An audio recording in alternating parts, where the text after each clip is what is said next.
Hello everyone, this is Kamamore bringing you a battle report from the Broadside Bash. This is game 2 of the tournament. This is Dwarves versus Empire. And the second game, so this pretty much, we still have the similar comp scores to my opponent and myself. And so the scenario that we play is called the Big Flop. And essentially it's dawn attack with a couple twists. The twist is that the deployment zone is cut into 3 sections. You're 12 deep by 24 inches deep, and the quadrant is numbered 1, 2, and 3. So the way it works is you roll off, and the person that wins gets to decide whether they deploy first or second. And the person then that deploys first deploys all of the army at the same time. And what you do is you pick a unit and you roll a dice, and based on the dice roll, whether it's a 1 or 2, you deploy on section 1, 3 and 4, section 2, and 5 and 6, section 3, and that's on the leftmost side to the rightmost side. So there's a random deployment. And then if you deploy second, you get to deploy all of your armies. And so by default, then you automatically go second in the turn. However, you have the option or the ability to win and steal the initiative by rolling a d6 after deployment. On a 1, you steal the initiative and you get the first turn. So on top of that, the scenario objectives are also get rid of the largest unit with the largest fortitude. Have your unit make it to the opposite side, and also have your fortitude. So if you do that, then you get all of your objectives. So in this scenario, I want to go first, but I see that the odds of, based on who goes, the odds for you deploying first are pretty high. So what I do is I pick the card for the Royal Flush strategy. Is I want to negate whatever strategy he picks. So the idea is that chances are he's going to want to deploy second, and he's going to give me the deployment. So now I know that based on the fact that it's a random deployment, I don't really get to pick that much. So there's not a strategic advantage that I'm losing. There's a little bit, but not much, because of the random deployment. So I know that I'm already at a disadvantage. So the advantage that I need to make as a dwarf player is I need to go first. I need to weaken some of the units that are going to get across the border relatively fast, because I'm going to be spread out potentially. I don't know yet, and so that's the strategy I go in. And so we roll off, and my opponent wins the choice of who deploys first, and he picks me, and I'm loving it because that's what I wanted him to do. So I roll my deployment. My opponent then goes ahead and then deploys afterwards, and then we roll off, and all I need is a 2 to a 6, and I go first. And and wouldn't you believe it, he rolls a 1. Talk about taking the wins out of myself. I'm going, oh gosh, now I'm start the game with all disadvantages. And so on top of that, the card that he had played was automatically go first, and I had nullified that. It would have been a great strategy if it had gone my way, apparently. But unfortunately, it did not. So we start the game then, and this is kind of the layout. This is why our deployment is so bad, simply because we really didn't have a lot of choices based on the random level of the deployment. This is yet another tough scenario for the dwarves. I'm able to, at least in this deployment, I'm kind of on the same side, so I'm able to shift some guys to be close to each other. But I still have a set of units that are too far out. And so I'm not comfortable with this deployment. And he has movement on him, so he's able to make those adjustments as quickly as possible. The only bad side is that he has to deploy his largest fortitude unit way away from his core. And that's going to be a disadvantage for him if he doesn't make the adjustments quick enough. Okay, so here's a photograph of deployment. Now, normally I like to show you my deployment, my opponent's deployment first, followed by my deployment. But unfortunately, I forgot to take pictures of turn 1. So it's easier to see the movement that happened from turn 1 based on his photograph of his deployment. So I'll talk a little bit about my deployment, talk about his deployment, my vanguards, and then about his movements. And then we'll start with, on the next slide will be turn 2. So I apologize for that again, and here we go. On the bottom left side, you'll see my cannon deployed. Normally I like to put it next to my organ gun, but this random deployment forced it to be out, so I decided to get some angle shots if possible. On the right side is my grudge thrower at the very bottom. Right in front of it is my flame cannon, and right on the left side of my flame cannon is my gyro with a steam gun. On the right side of the flame cannon, it is a unit of longbeards with great weapons. My Thane, which is a general and a runesmith. This runesmith is with a hand weapon designed just to handle any challenges. On the Thunderer side, I have my BSB and a Thane with a great weapon designed to give the Thunderers a little bit of punch. It also has the standard with the Vanguard. You'll notice it's moved back, so after deployment, I saw that he put his Griffin right in front of me, so I pushed myself back a little bit just so that I have at least 2 shots, or at least 1 shot before he charges me on turn 2. Hopefully he get charged at turn 3.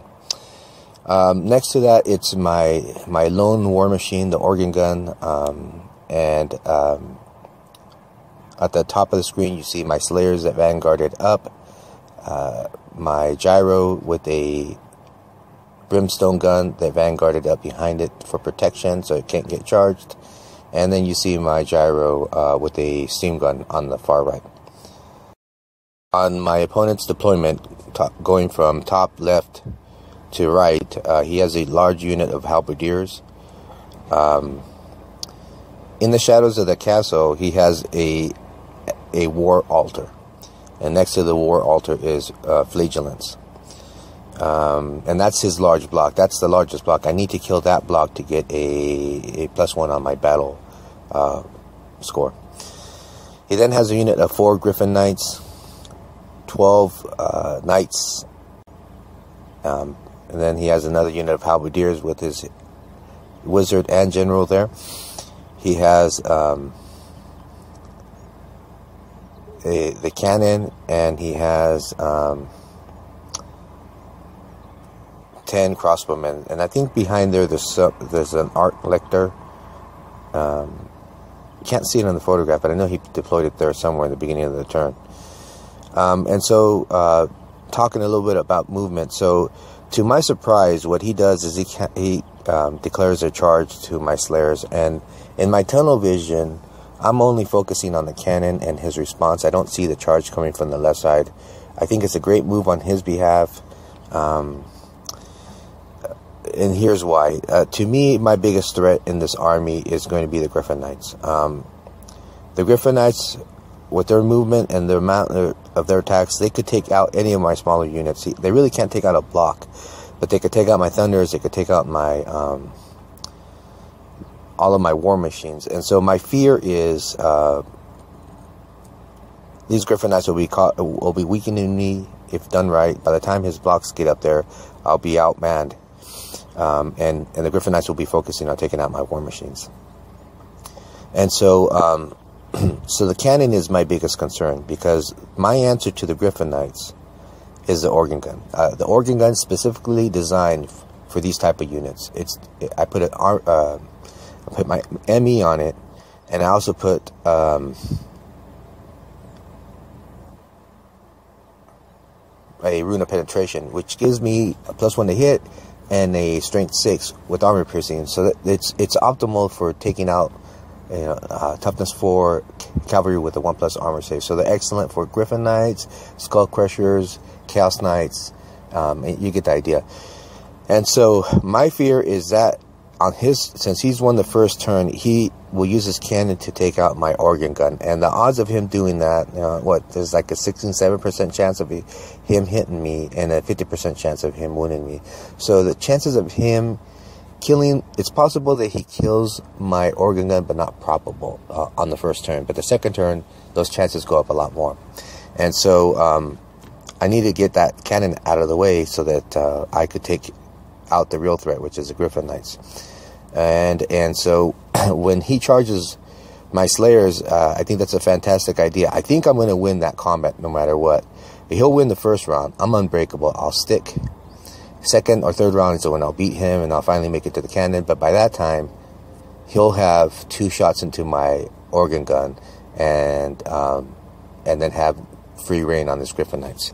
So I think that's a great move on him, but it's a long charge. Now, he has a banner of swiftness, so here's where I miscalculated. I'm thinking that he only has a movement of 7, but he doesn't. He has a movement of 8, but still on top of that, he needs to roll a 9 to make that charge. And he makes it. He just rolls fantastic. So he's rolling pretty good so far. So he makes the charge.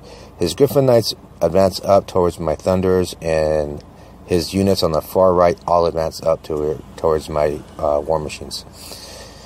And on the right flank, he doesn't move anything at all. And so my thought is, hey, you know, that's why I advanced my my gyro behind my Slayers. My thought is, chances are my Slayers won't make the charge, but my gyro will. I'll be able to detain him for at least 1 turn. And so, but now I won't have the support of the Slayer. So chances are, if he's smart, when I charge his cannon, he'll countercharge me with his unit of 10 crossbowmen. But that doesn't happen. I'm expecting that on his first turn, like I said, he's going to win. And so when he charges in, he does the average, which is he kills 5 Slayers and his horses kill another 2. But my Slayers, in return, I roll hatred, army-wide hatred. So my Slayers are just hitting and wounding fantastically. And to my surprise, he just cannot make an armor save to save him. So now, when all is said and done, after combat, my Slayers have wreaked havoc on his unit of Knights. He now needs an insane courage roll for his Knights to stick around, and that's bad news for him, because what that's going to do is that's going to put me for sure within charge range of his cannon. Hopefully he stays in front of his cannon. He doesn't. We both roll bad, but that's not the case. He rolls really good as far as fleeing for his Knights, and I roll just good enough. So that puts me right in front of the cannon, and it puts him right on top of the cannon, which forces him to pop out behind the cannon. So now he's only inches away from the table edge, so I'm inches away from his cannon, which I'll make the charge. And if I break the cannon on that turn, I automatically make it into his units, which means he'll have to auto flee and flee off the table. So bad news for him. I feel bad. On his other side, he advances his units up, and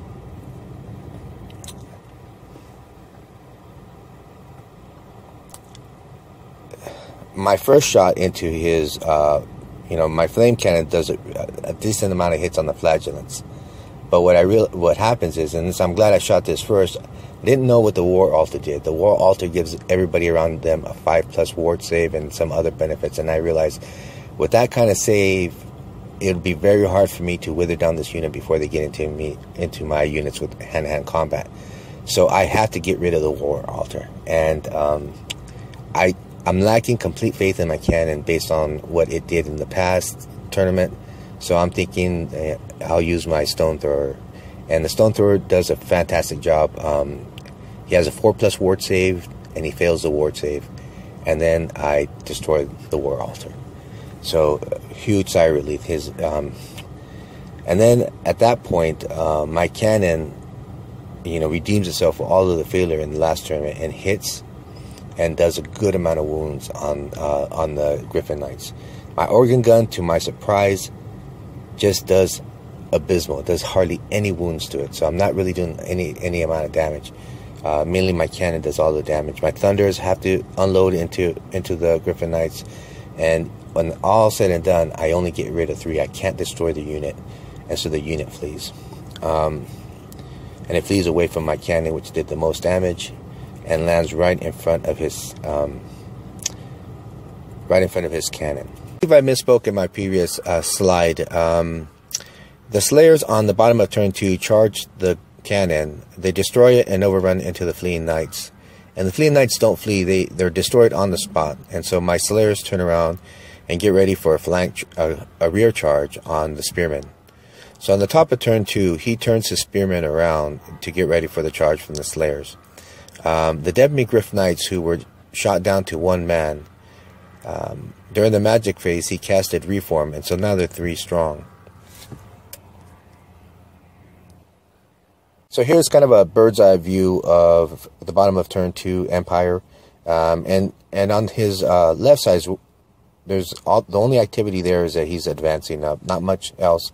He's trying to get to my war machine, and he is going for the Longbeards. He's trying to get the battle points, and that's pretty much it. Now, the unit of Flagellants, they're a little bit smaller than what they appear there. You can't see the dice, but what my opponent had a request to not have to pull the models off, if you could just put a counter. And so there's no activity. We're not in hand-to-hand combat yet.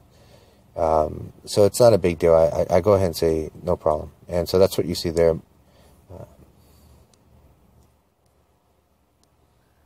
Graph of the top right table, the bottom of my turn 2. My slayers go ahead and make the charge, and he stands.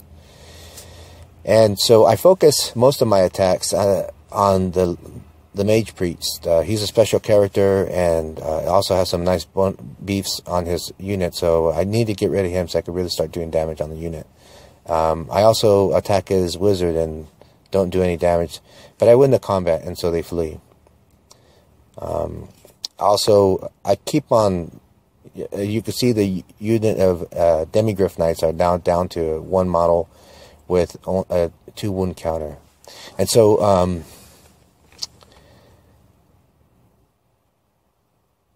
so now all I'm doing now is I'm focusing my my gyrocopter. He's going to try to pick off that 1 remaining wound off of the Demigryph knights. You can see if you see a little dice there, that's my quirk right there. My gyrocopter's sitting there, and so instead of me just kind of having my model kind of all tilted out, I put my dice, and that's kind of the location that my gyro is. So it's hard to get that wound off because I have penalties to hit, and on top of that, he's not that good of a shot. But if I get that 1 hit, I'll get that wound.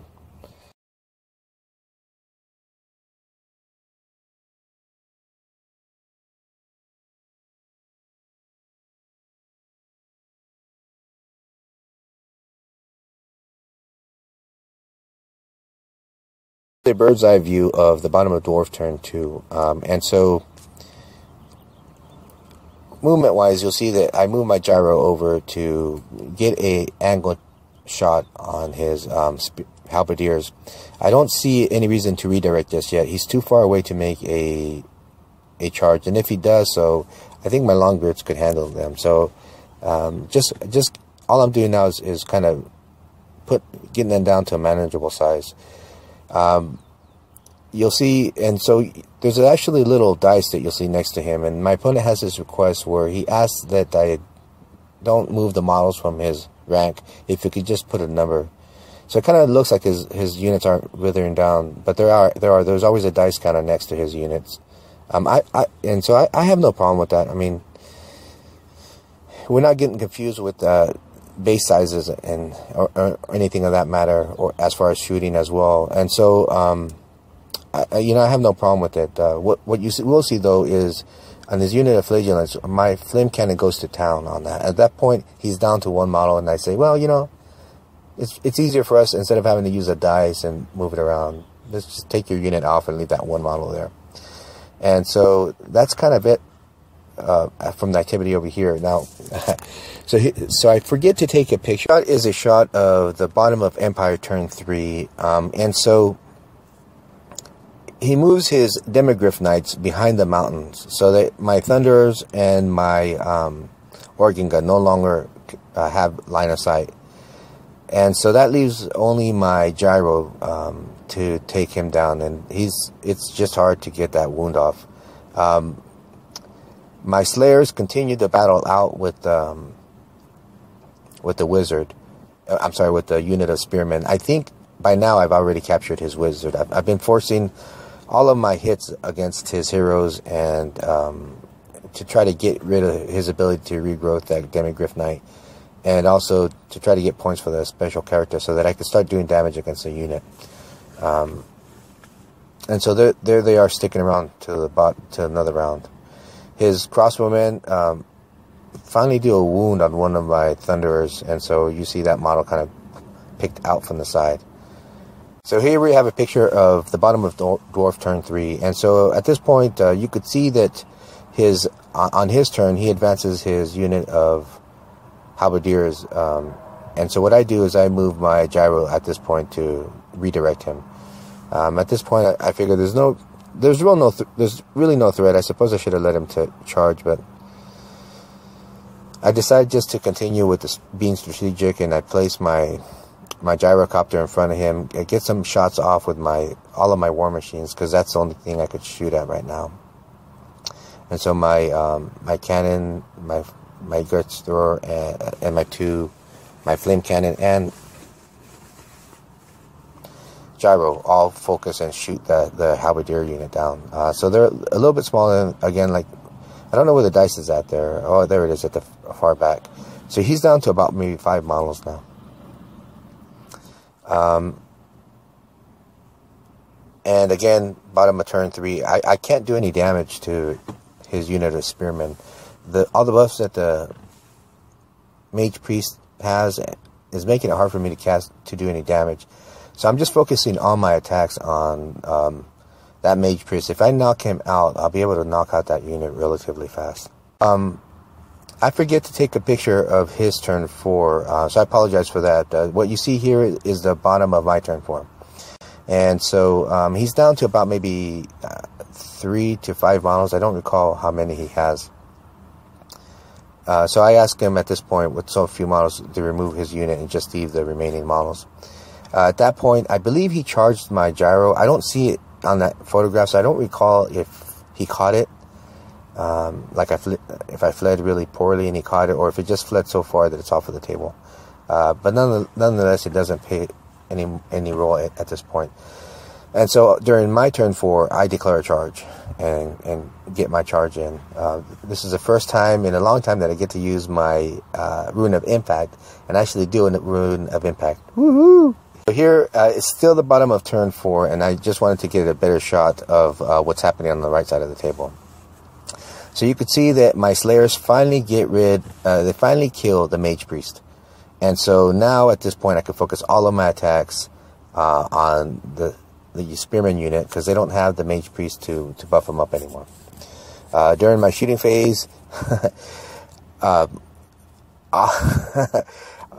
can't believe it. I've been hunting down that Demigryph Knight for some time, and my single gyro has been manhunting this guy down. I finally get that last wound off on him. I fly up to get within range, get that last wound off, and so now I finally get the units. Those Demigryph Knights will no longer be a threat. Last shot of the game, I end up on turn 5 tabling my opponent. So it's a total victory, 17-7. I collect all of the battle points for the scenario, so it ends up being a 27 victory for the Dwarves. Anyhow, stay tuned for the next games. This is Gallimore signing out.